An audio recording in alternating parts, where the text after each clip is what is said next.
បានឥឡូវនេះពួកយើងធ្វើដំណើរមកដល់ពលានយន្តហោះខេត្តណាណៃពលានហោះតូចល្មមប្រចាំខេត្តរបស់គេបាទតូចអាកាសធាតុល្អត្រជាក់ស្រួលណាគួរឲ្យស្រឡាញ់កូនពលានយន្តហោះទៅទូខេត្តនេះជាខេត្តពោពេញទៅដោយភ្នំដូចគ្នាបាទពោពេញទៅដោយភ្នំព័ទ្ធជុំវិញតែអាកាសធាតុត្រជាក់សប្បាយបងឡាក់គីមិនដែរបាយមែនតែមើលឈុតមើលឈុតអើអូយណាស្អាតណា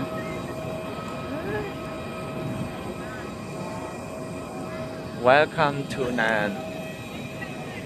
ណាព្រឹកគ្នាមកគួរឲ្យស្រឡាញ់លើកទី1នៅថៃយូរហើយទៅមកដល់ខេត្តណាន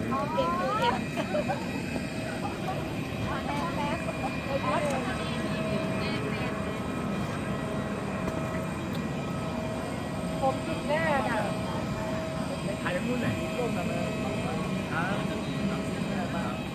មិនដែរ